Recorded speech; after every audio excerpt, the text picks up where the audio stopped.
these pole dancing animal taxidermy mounts are quite popular. This is a gopher we did the other day. Today we're going to be doing a squirrel, and we'll show you how we put it together.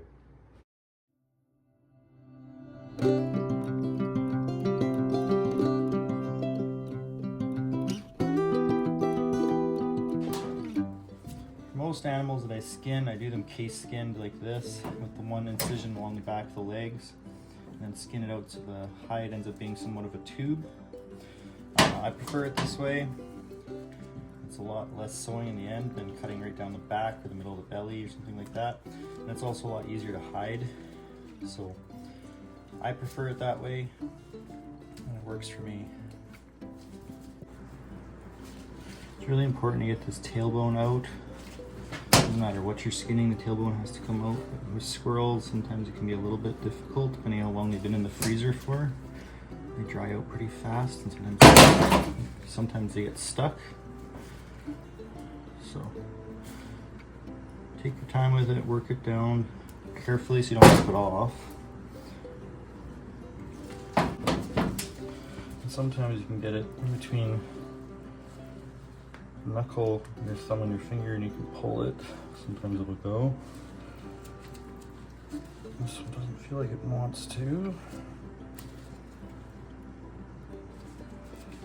So if that's the case, you can use your knife a little bit to loosen it up. Just keep it under a little bit of tension.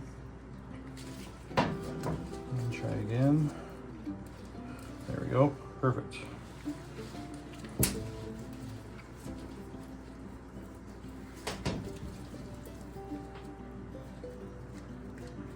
Also gotta be careful around the bellies on small animals like squirrels.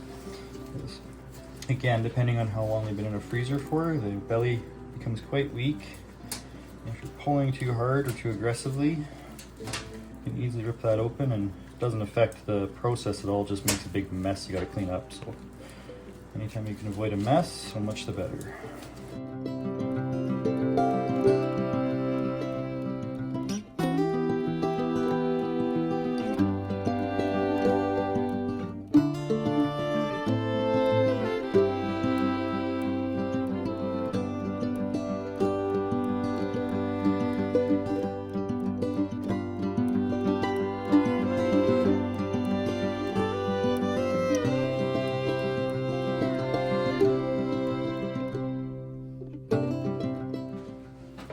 Alright, now that I got the hide fleshed, I'm going to put it into a bunch of borax here.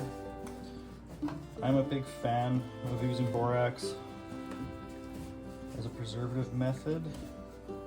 I've had really good success with it over the years. A lot of guys don't like it. I'm not entirely sure why. I've got a weasel that I mounted like probably over 20 years ago. It looks just like the day I did it, and it was preserved with borax. I've done bigger stuff like deer and bear, preserve them with borax, and same thing. It's been years and years, and they look just as good as the day I did them. It's my preferred method. I like it's very fast. It lets me do a quick turnaround on a lot of things, and like I said, I've never had any issue with anything slipping or anything like that. So I like it. Some people don't. Everyone's entitled to their opinion.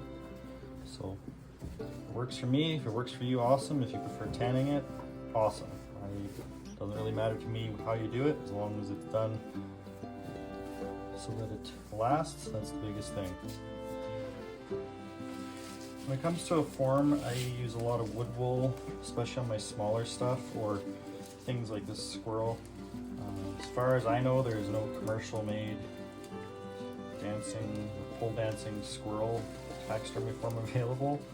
And even if there was, I'd still do it this way.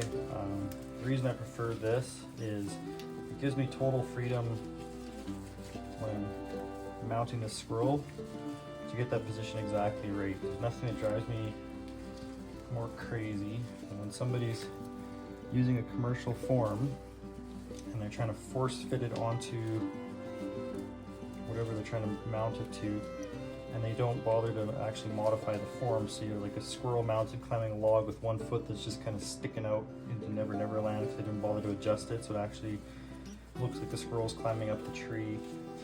things like that. So this way here, doing it with the wood wool, I can position that body exactly how I want it. So it's going to look the way I want it to. And because I'm building it the way I want to, it doesn't really require a whole lot of modification after the fact.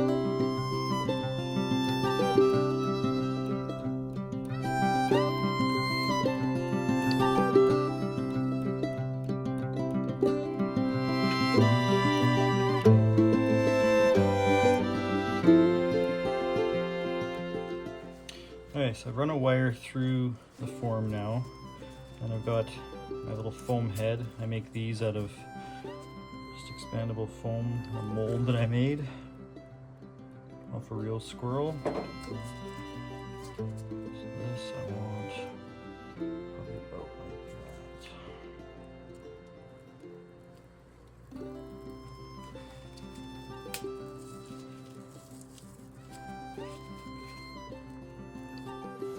Okay, we've got our form done, we've got our squirrel ready. Let's get this thing mounted up.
Bye.